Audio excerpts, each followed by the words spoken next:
Haleluya. Shalom saudara yang dikasih dalam Tuhan. Puji Tuhan, bersyukur karena hari ini kita boleh ada sama-sama dengan tidak kekurangan suatu apapun yang baik dalam kemurahan Tuhan, dalam kemuliaan Tuhan. Dan melalui program Bible and Coffee ini saya kembali mengajak setiap umat Tuhan untuk sama-sama kita akan merenungkan firman Tuhan. Kita percaya firman Tuhan beri kita kekuatan untuk menghadapi setiap badai. Firman Tuhan memberikan kita pengharapan tatkala kita belum melihat jalan keluar sampai hari ini, dan firman Tuhan memastikan setiap kita untuk tetap terus hidup mempermuliakan nama Tuhan. Dimanapun Bapak Ibu Saudara berada, saya kembali mengajak setiap kita siapkan hati kita akan mendengarkan firman Tuhan. Kita berdoa, kita datang kepada Tuhan. Bapak, terima kasih karena hari ini kami ada sebagaimana kami ada, semua karena kemurahan Tuhan. Semua karena kasih setia Tuhan dalam kehidupan kami. Sadar betul apapun yang terjadi dalam hidup kami, Allah turut bekerja dalam segala sesuatu untuk mendatangkan kebaikan bagi kami yang mengasihi Tuhan. Karena itu biarlah firman Tuhan disampaikan hari ini supaya kami mengerti akan kebenaran, karena kami percaya kebenaran itulah yang memerdekakan hidup kami. Dalam nama Yesus Kristus Tuhan kami berdoa. Haleluya. Amin, amin. Puji Tuhan. Saudara dikasih dalam Tuhan, suatu kali Rasul Paulus menyampaikan kepada jemaat di Korintus tentang sebuah hal yang juga membuat kita memiliki pengharapan di dalam Tuhan. Di dalam 2 Korintus pasal yang keempat, 2 Korintus pasal keempat ayat 8 dan ayat 9. Perhatikan firman Tuhan ini. Dalam segala hal, perhatikan, kami ditindas namun tidak terjepit. Kami habis akal, namun tidak putus asa. Kami dianiaya, namun tidak ditinggalkan sendirian. Kami dihempaskan, namun tidak binasa. Satu kata, yaitu tidak tergoncangkan. Iya kan, 2 kata berarti ya. Saudara yang dikasih dalam Tuhan, kita lihat bahwa apapun bisa menimpa orang percaya. Keadaan Rasul Paulus pada saat itu mengalami goncangan, tekanan, sedang dikasih dalam Tuhan. Dan kita tahu bersama bagaimana pelayanan Rasul Paulus. Hampir karam kapal, iya kan, banyak kesusahan, banyak penderitaan. Namun itu jaminannya Rasul Paulus tetap kuat. Itu sebabnya dia bilang, dalam segala hal kami ditindas tapi tidak terjepit. Kami habis akal tapi tidak putus asa. Kami dianiaya tapi tidak pernah ditinggalkan sendirian. Kami dihempaskan namun tidak binasa. Sudah dikasih dalam Tuhan, ada kekuatan yang Tuhan berikan buat orang-orang yang terpanggil dalam anugerahnya. Itu sebabnya jangan jadi orang-orang yang gampang nyerah gitu loh. Dari hal ini kita lihat ini keadaan fisik, saudara. Kita mungkin belum sampai keadaan fisik yang menimpa kesusahan hidup kita, ya kan? Tapi Rasul Paulus kuat, Rasul Paulus tetap semangat, Rasul Paulus tidak tergoncangkan. Nah, itu yang perlu kita pelajari, itu yang perlu kita mengerti. Jangan gampang sekali kecewa gitu kan, gampang sekali tersakiti gitu kan, gampang sekali mundur dari pelayanan, gampang sekali lari dari panggilan. Ini yang sedang terjadi hari-hari ini. Ya kan, gampang sekali orang meninggalkan Yesus. Gampang sekali orang pergi meninggalkan pelayan, tidak lagi tertarik untuk mencari Tuhan. Ada apa gitu kan? Sedangkan Rasul Paulus melihat keadaan ini. Kita ditindas tapi tidak terjepit. Kita habis akal tapi tidak putus asa. Kami dianiaya, tidak ditinggalkan sendiri. Tidak dihempaskan namun tidak binasa. Berarti ada kekuatan yang perlu kita miliki dalam kita mengikut Tuhan. Nah, itu sebabnya saudara yang dikasih dalam Tuhan, yang perlu kita ingat adalah tetap jalin hubungan dengan Tuhan intim. Jangan gampang kecewa dengan keadaan. Jangan gampang sakit hati dengan orang-orang yang mungkin meresponi setiap perbuatan baikmu dan menjalani dengan kejahatan dalam kehidupanmu. Jangan gampang kecewa, jangan gampang sakit hati. Jadilah orang-orang yang tough gitu loh, gak gampang tergoncangkan gitu kan, sehingga akhirnya kita lihat keadaan memang sudah dikasih dalam Tuhan.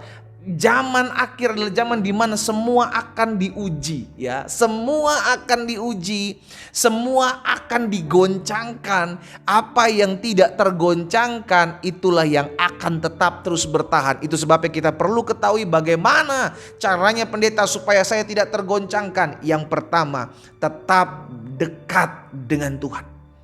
Sama-sama bilang sama saya harus tetap dekat dengan Tuhan. Apapun keadaanmu, Engkau lihat kok ada hamba-hamba Tuhan mungkin seperti ini kelakuan hidupnya. Jangan kecewa.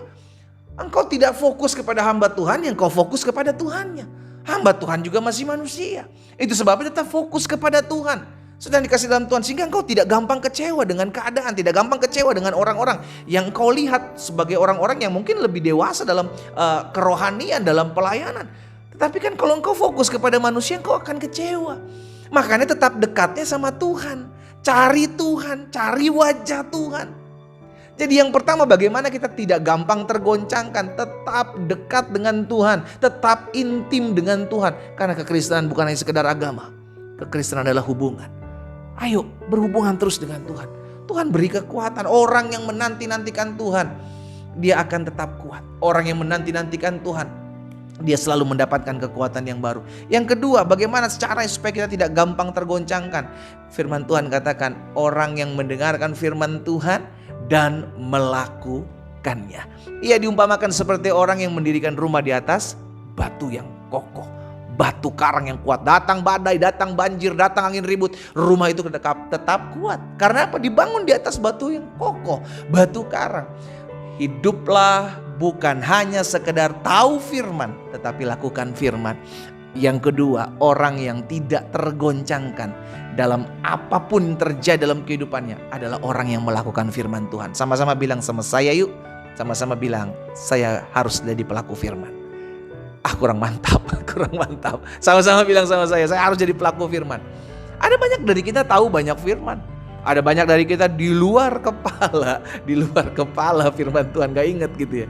Jadi pelaku firman, jangan cuma hafal, jangan cuma tahu, tapi lakukan. Karena orang yang melakukan, orang yang dengar dan orang melakukan adalah orang yang kuat menghadapi apapun. Dan itu yang Yesus katakan.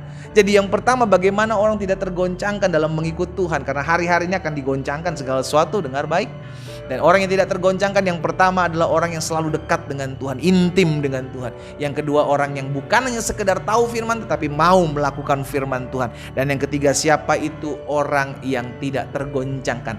Orang yang memiliki komunitas yang hidup takut akan Tuhan.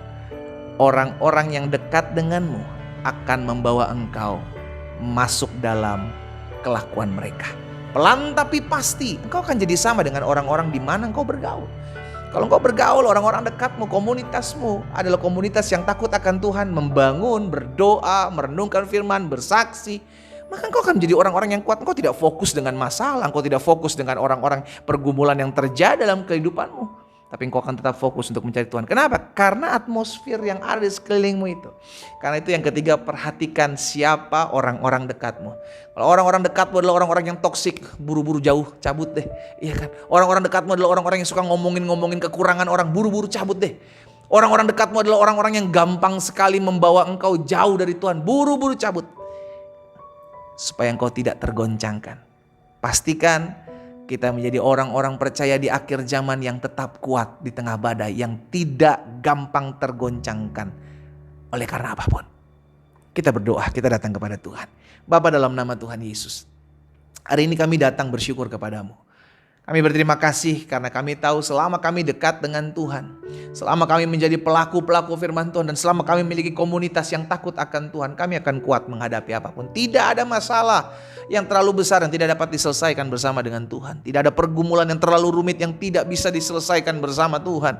Itu sebabnya hari ini kami diingatkan, apapun keadaan kami, rumah tangga kami kah bermasalah, ekonomi kami kah bermasalah, kesehatan kami kah bermasalah, hubungan kami kah bermasalah, hari ini kami perkatakan kami harus tetap kuat dan kami harus bertindak sebab kami tidak pernah berjuang sendiri. Tuhan, tolong umat Tuhan dimanapun mereka mendengarkan firman-Mu. Hamba berdoa saat ini dalam nama Yesus, satu persatu dapatkan kekuatan yang baru dimanapun mereka mendengarkan firman Tuhan. Roh Kudus tolong kami, Roh Kudus mampukan kami untuk selalu intim dengan-Mu, untuk selalu menjadi pelaku-pelaku firman Tuhan, dan untuk selalu memperhatikan lingkungan teman-teman dekat kami. Hamba berdoa di dalam nama Yesus Kristus Tuhan. Juga buat mereka yang sakit, hamba ucapkan berkat, karena hamba percaya disampaikan firman, disembuhkan mereka terjadi dalam kehidupan mereka. Dalam nama Yesus Kristus Tuhan, hamba berdoa. Haleluya. Amin.